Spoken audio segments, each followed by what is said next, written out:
Have you ever felt confused around someone who never said anything wrong? They support you, care for you, but every time you're with them, you feel just a little more lost? That's not your imagination. That's engineered confusion. And today, we're going to name it.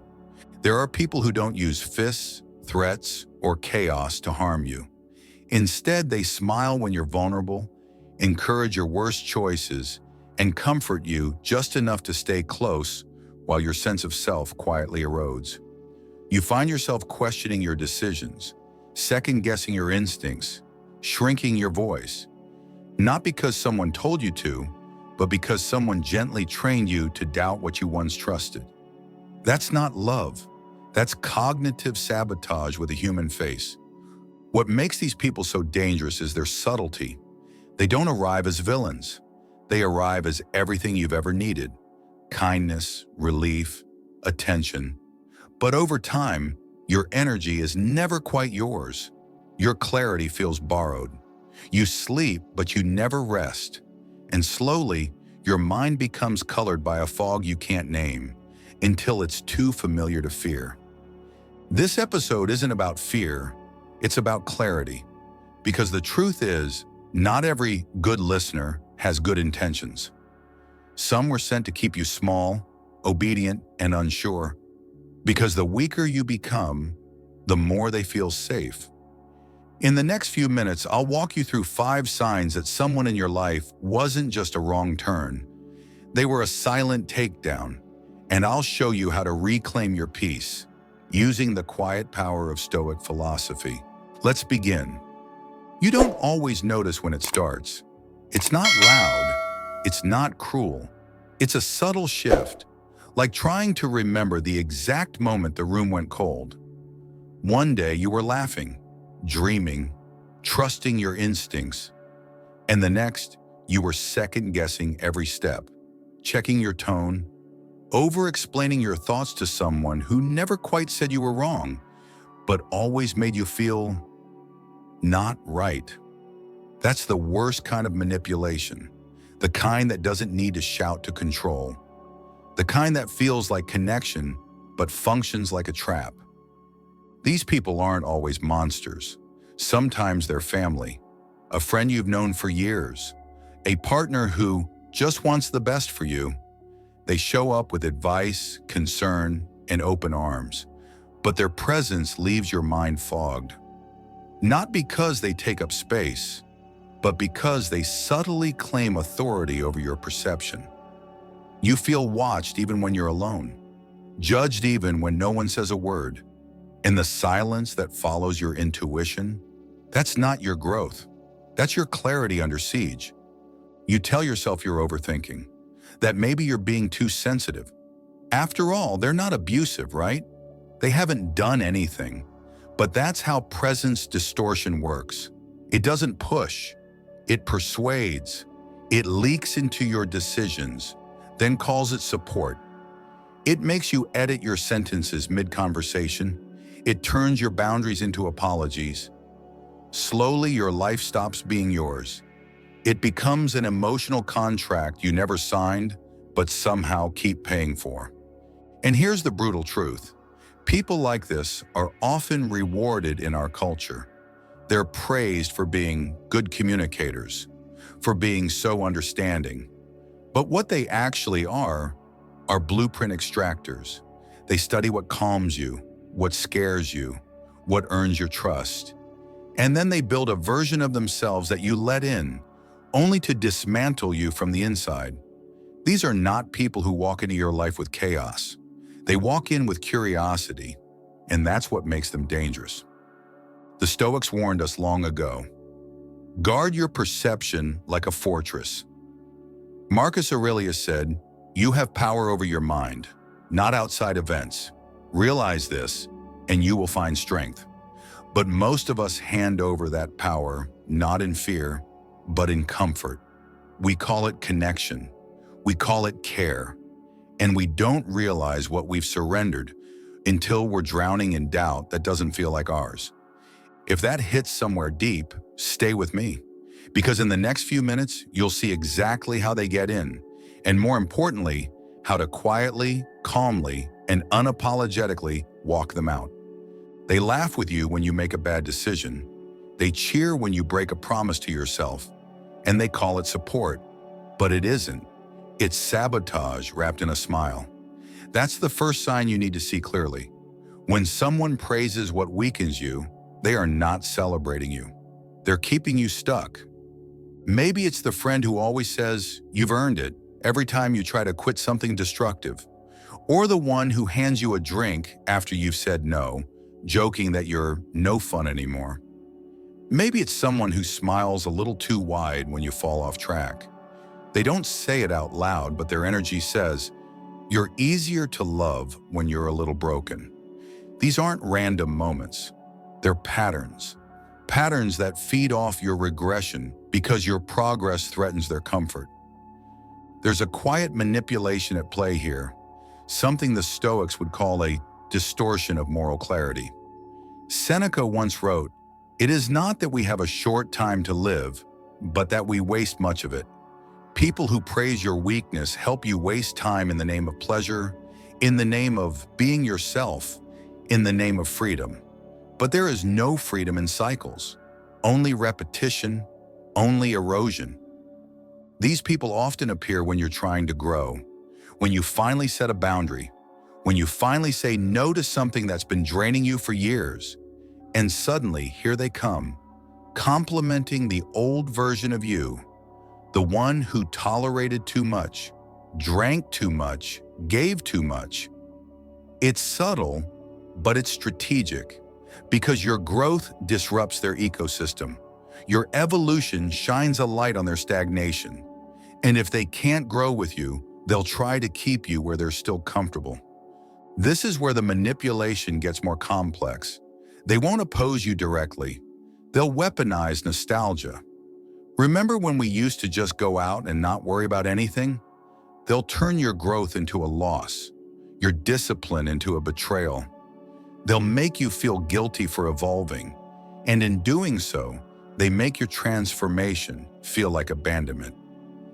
This is a form of belief baiting, a cognitive trap where your desire to be kind, loyal, or fun is used against your better judgment. You begin to soften your edges, you compromise just once, but you don't realize you've opened the gates to a pattern that doesn't want you strong. Because strong people make different choices, and different choices make different relationships. Some people would rather keep you close and broken than distant and free. I remember a man I once admired.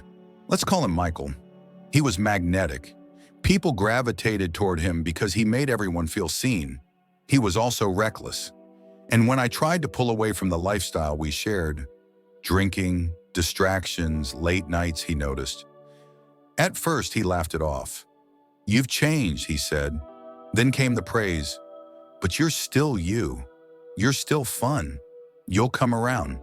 And one night I did. I gave in. One drink turned into 5. And the next morning I looked in the mirror and didn't recognize the version of me that chose comfort over clarity.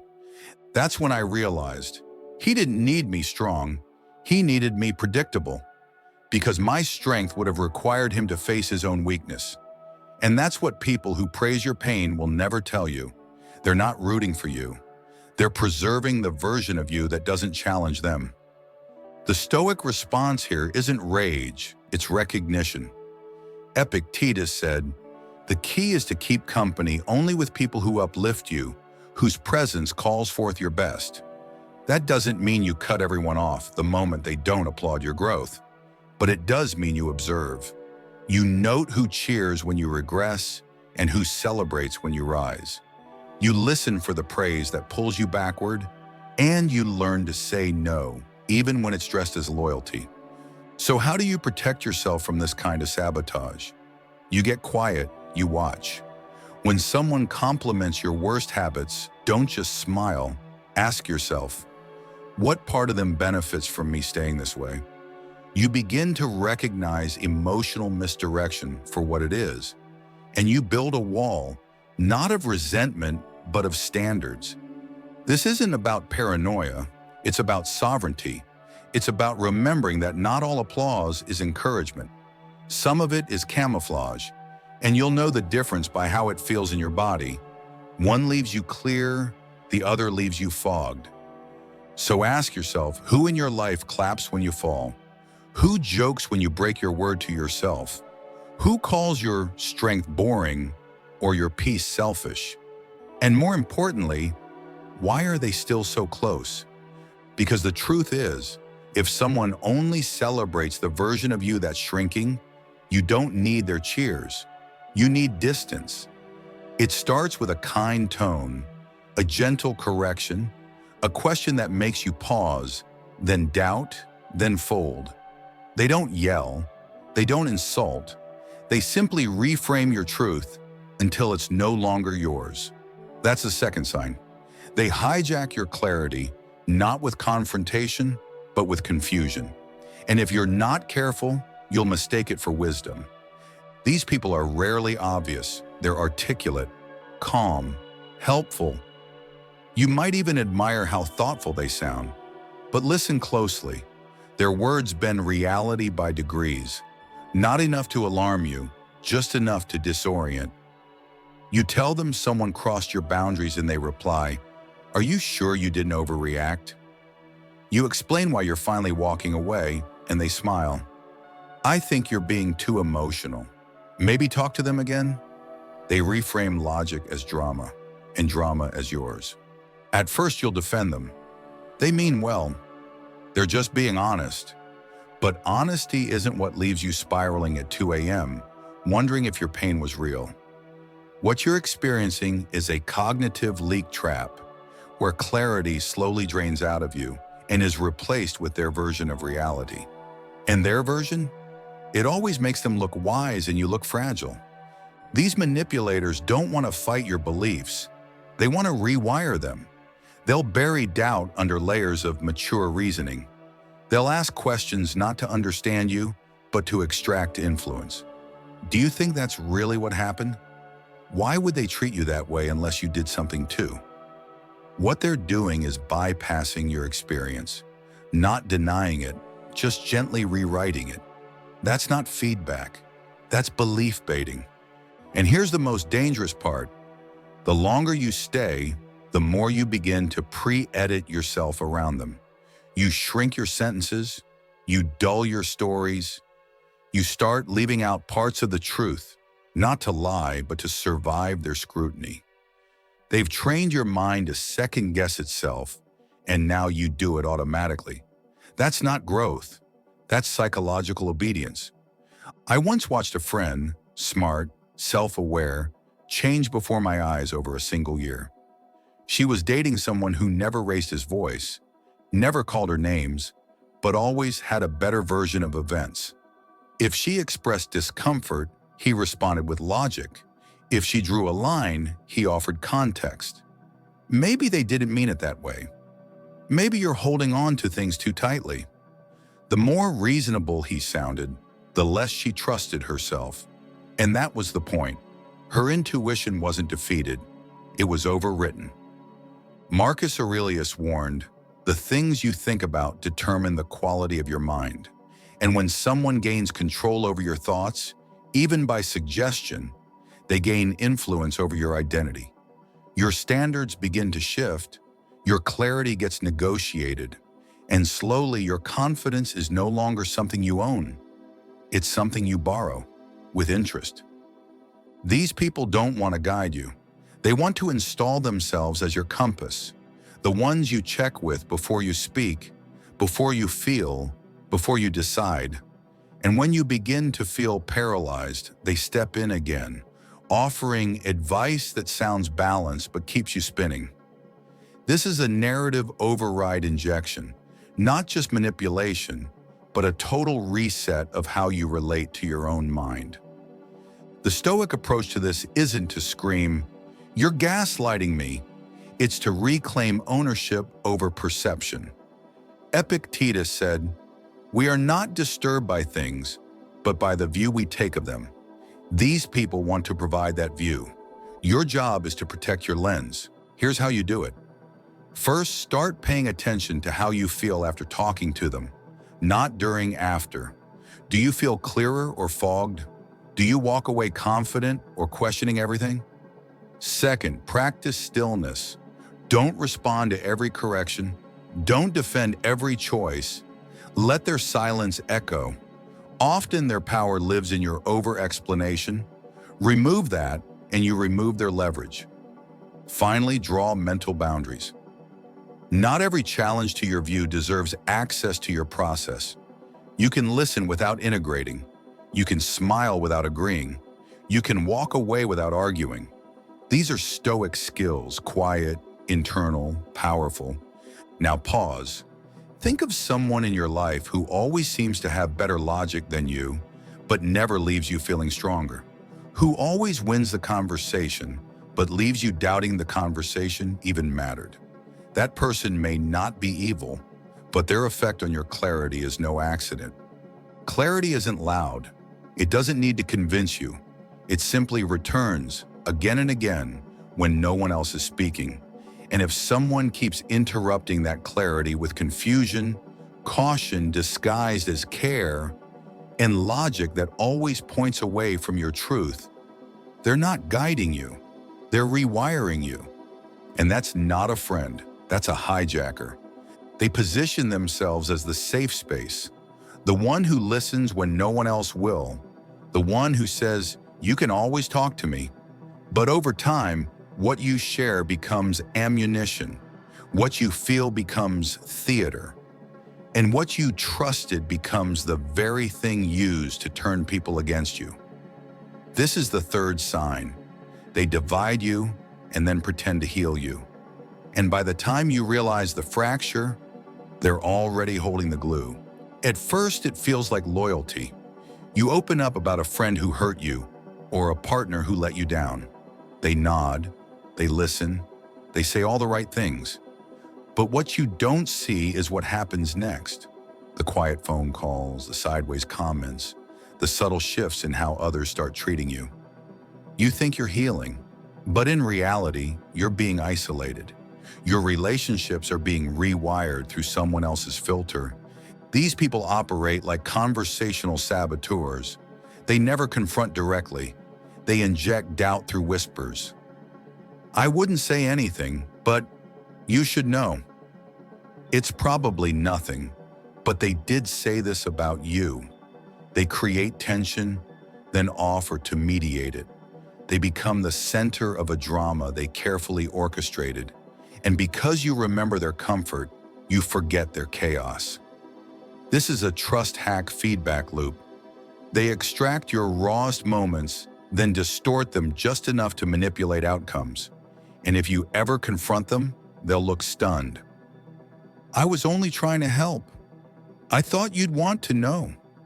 That's the beauty of their design. They cause the fire and offer the water. And they make you feel guilty for questioning their motives.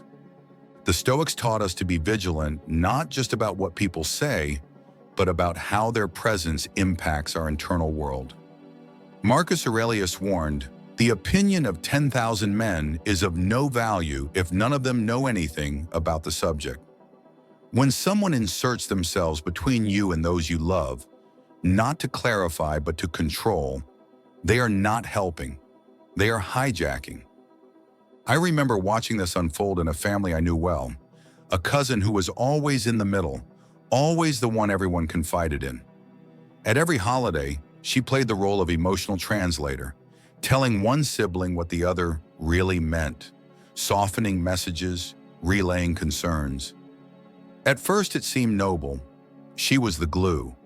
But then came the fractures, the sudden coldness between people who were once close, the trust that eroded for no visible reason. And in the center of it all was her, not malicious, not overt, just always involved, always in control of the narrative. People like this thrive in ambiguity. They hate direct communication because it strips them of their power. If the people around you actually sat down and talked, the spell would break. So instead, they sow division in whispers. They keep stories half told. They edit truths just enough to provoke. And when the damage surfaces, they step in to fix it. Here's the test. If someone in your life seems to always be between you and others, always delivering messages, always interpreting intentions, always the bridge but never the source of clarity, that person may not be connecting you. They may be isolating you, slowly, systematically. The Stoic remedy isn't to go to war with them, it's to starve them of ambiguity. You build direct lines, you speak clearly, you refuse to triangulate. When someone says, "They said this about you," you respond, "Thanks, I'll talk to them myself." That one sentence can collapse an entire control structure. You also learn to track patterns, not just moments. Ask yourself, who benefits from this tension? Who always seems to help, but things never actually improve? Who do you feel closer to while everyone else feels farther away? These aren't coincidences. They're engineered emotional structures. Let's go even deeper. Some people don't sabotage you out of malice. They do it out of need. Their identity is built on being the one who gets it, the one everyone turns to. So when you start healing independently, when your relationships become healthier without them, they feel irrelevant. And instead of facing that, they recreate chaos to feel needed again. That's not your burden to carry. The Stoics teach us to move from reaction to reason, from gossip to grounded truth, from triangulation to transparency. If someone needs drama to stay close to you, it means they were never close to your peace. So here's your Stoic move. When someone divides, you unify. You go directly to the source. You clarify before assuming. You hold space for uncomfortable honesty instead of seductive rumor. And you observe without apology who resists that clarity. Because no matter how gentle their tone or how sweet their language, if someone regularly sits in the middle of conflict they never seem to solve, odds are they're not the bridge. They're the architect. They show up when you're tired, overwhelmed, or quietly breaking on the inside. They ask how you're doing. They offer a listening ear. They say, "You can always talk to me." And you do, because you trust them.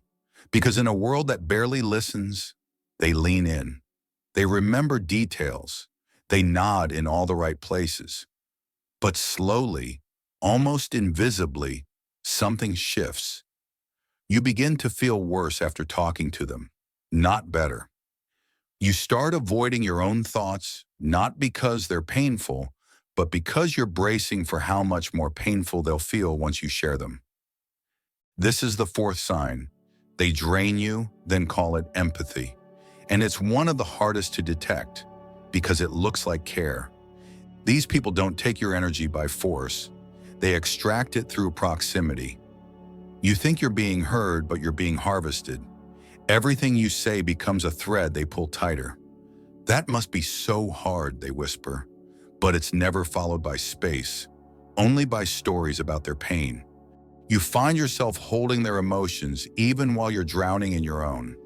Their empathy is a mirror tilted just enough to reflect their wounds, not your truth. This is what the Stoics would call an emotional bandwidth theft. Not because emotion is bad, but because misused empathy becomes a leash. Seneca said, "We suffer more in imagination than in reality." But these people specialize in feeding your imagination, amplifying every worry, validating every fear, until you're living in scenarios that haven't happened but feel real because someone empathetic helped you imagine them. There's a difference between safe space and psychic drain. You'll feel it in your nervous system. After a conversation, do you feel lighter or heavier? Do you breathe deeper or shallower? Do you walk away with clarity or with a fog you can't name? They often appear during transitions, when you're vulnerable, when you've cut ties with someone toxic, and they offer sanctuary, but it comes with a price, your autonomy. You stop making decisions without looping them in. You begin bracing for their opinion. You find yourself apologizing more, even when you've done nothing wrong. Why? Because the dynamic has shifted. They're no longer helping you hold pain. They've become the gatekeeper of your processing. You now manage your inner world to keep them emotionally stable. This is empathy as covert control. And the moment you set a boundary, you'll see it. They'll become withdrawn, disappointed, maybe even cold. Because what they really wanted wasn't to support you. It was to be needed by you. And when you stop leaking, they lose their place in your emotional ecosystem. I remember a woman I used to work with. Let's call her Elise. Everyone loved her. She was nurturing, intuitive. She brought you tea when you cried and quoted Brené Brown in meetings. But over time, I noticed something. People who got close to her started isolating. They stopped going to lunch with others. They only confided in her. And somehow their sadness never lifted. It became their identity. It wasn't until I pulled away that I realized Elise didn't heal wounds. She deepened them so she could remain essential to the bleeding. That's how these people operate. Not by shouting, not by lying, but by anchoring themselves inside your healing process and calling it love. The Stoic antidote here is clarity. Marcus Aurelius reminded us, the soul becomes dyed with the color of its thoughts. If your thoughts feel heavier after every interaction with someone who claims to care, you must ask, whose color am I absorbing? Here's how to reclaim your peace. First, pause. Sit in silence after your next conversation with them. No phone, no music, just stillness. Then ask, what do I feel right now? Clear or clouded? Empowered or emptied? Second, shift your default from oversharing to intentional sharing. You don't owe your pain to everyone who offers space. Some are offering space to claim real estate in your life. Third, test the bond. Set a gentle boundary. Delay a reply. Decline to share something. And watch their reaction. Do they respect it or withhold affection? Do they lean in or retreat like you betrayed some unspoken contract? Real empathy doesn't demand access. It offers presence. It doesn't make you smaller to feel useful. It reminds you who you were before the chaos, and it never turns your pain into its own oxygen supply. So ask yourself, who feels safe but leaves you anxious? Who listens but never lightens? Who is always there but somehow never helps you leave the place you're trying to escape? Because that person isn't a healer, they're an anchor. And not all anchors are meant to keep you grounded. Some are meant to keep you stuck. They say it gently, like advice, like love. Be careful. Don't get your hopes up. I just don't want to see you hurt. And at first it sounds wise, grounded, like someone who knows the world and wants to shield you from it. But over time, their words wrap around your mind like a fog. You stop dreaming. You hesitate to try. You second guess what used to come naturally. And all of it feels logical because they never shouted. They whispered. That's the fifth sign. They inject fear and call it wisdom. This kind of person doesn't discourage you outright. That would be too obvious. They mask caution as care, doubt as discernment. You tell them you're going to start something new, and they pause, just long enough for you to feel uncertain. Then they speak slowly. I knew someone who tried that. It didn't end well. You mention someone you admire, and they smile faintly. You never really know what goes on behind closed doors. At first, you appreciate their groundedness. In a world of hype, they feel real. But as the months pass, you notice something strange. You're stuck. You no longer act on ideas when they're alive. You wait. You calculate. You defer to their logic. And when you finally move, it's too late. The moment has passed. Your fire has dimmed. This is what the Stoics would call fear disguised as foresight. It's not that they want to hurt you, it's that they want you predictable. Predictability makes people feel safe, especially those who've never dared themselves. When someone is afraid to evolve, your courage triggers their paralysis. So they clothe fear in language you respect. And because it sounds like protection, you listen. But every time you do, something within you contracts. Seneca once said, "It is not because things are difficult that we do not dare. It is because we do not dare that they are difficult." People who operate this way invert that truth. They make you believe your hesitation is wisdom, that your inaction is maturity, and over time you trade boldness for balance. But it's a false balance. It's not groundedness, it's obedience. I remember a young man who wanted to leave his job and start something on his own. He had the plan, he had the grit, he even had early traction. But one voice kept showing up in his head, his mentor, a man he respected, a man who had seen it all. That mentor never said no. He just said, "There's a lot you don't know yet." Over time, that phrase became a leash. The young man stayed. He watched the window close. And years later, when asked why he never left, he didn't say fear. He said, "I thought I was being wise." That's the tragedy of this kind of influence. You don't even know you've surrendered because it doesn't feel like fear. It feels like patience, maturity, stoicism even. But the difference is simple. Stoicism prepares you to act. Fear paralyzes you and calls it prudence. Here's how you spot this pattern.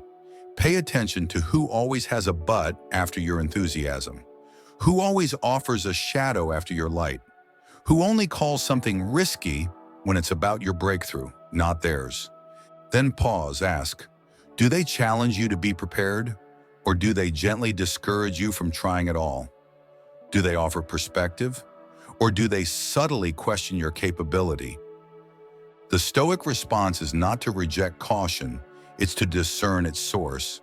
Marcus Aurelius said, "If it is not right, do not do it. If it is not true, do not say it." You must apply the same standard to fear. Is it rooted in truth, or in someone else's trauma, dressed up as advice? Here's the shift. Start recognizing when realism is just someone projecting their limitations onto your potential. Start noticing when someone says the world is hard. What they really mean is they never tried. And stop giving weight to opinions that were never earned through action. Your clarity is your responsibility. Your boldness is your compass. And anyone who consistently undermines both, no matter how gentle their voice, is not your guide. They are the static in your signal. It doesn't make them evil. It makes them afraid. But that fear doesn't belong to you. So here's your Stoic practice. Reclaim your decisions. Stop rehearsing doubt on behalf of people who never had the courage to try. Let them have their safety, but don't let them use your path to protect their comfort. Because if someone calls your courage reckless, your growth too much, or your vision unrealistic, that's not insight. That's a defense mechanism. And it has nothing to do with you. What if the people who held you back weren't enemies, but teachers? What if they weren't sent to ruin you, but to reveal where you were still vulnerable, still too silent, too unsure, too easily led? That's the twist most people never consider, because the truth is, some of the most harmful influences in your life never meant to harm you. They were just living out their patterns and you were still unguarded. But here's the real danger. Not that they got in, but that you let them stay. The Stoic path doesn't ask you to hate these people. It asks you to outgrow them, to build what Marcus Aurelius called the inner fortress, a mind that is not controlled by flattery, fear, or false empathy. A self that filters intention through wisdom, not emotion. So how do you begin? First, stop explaining yourself to those who benefit from your confusion. If someone only understands you when you're weak, stop inviting them to your strength. Second, practice narrative stillness. Don't let every outside opinion write a chapter in your story. Learn to pause, to observe, and to separate volume from value. Third, reclaim emotional ownership. You are not responsible for how others feel about your boundaries. Your job is clarity, not comfort. This isn't about becoming hard, it's about becoming honest. Honest about who drains you, honest about what patterns you've normalized, and honest about how long you've confused loyalty with access. You're not here to fix the ones who were sent to fracture you. You're here to remember, not everyone deserves a seat in your mind. If any of these signs felt familiar, don't rush to blame yourself. Most people don't get trapped by obvious evil. They get lost in subtle erosion, where love feels like guilt, empathy feels like exhaustion, and wisdom feels like fear. That's how the quiet destroyers move, not with chaos, but with camouflage. But now, you see it. You see who praised your worst choices. You see who made you question what you knew in your bones. You see who divided you, drained you, and whispered your dreams into doubt. All while calling it care. That clarity isn't rage, it's release. You're not required to fight anyone. You're only asked to walk home to yourself. That's the Stoic way. Not emotional revenge, but strategic return. Not proving your worth, but withdrawing your attention from where it's been misused. So here's your final practice. Revisit your recent conversations, not through what was said, but how you felt afterward. Did their presence bring clarity or confusion? Did their words ground you or hollow you? Comment the word clarity if you've ever stayed too long in a bond that blurred your peace, or if you finally saw the truth in someone's silence and chose to walk. Because sometimes the most stoic thing you can do is nothing at all. No argument, no explanation, just absence. Thank you for walking through the shadows with me. In the next episode, we'll explore the 7 types of people a Stoic should never explain themselves to. Because some minds aren't looking for understanding. They're looking for control. And once you see that, you stop playing.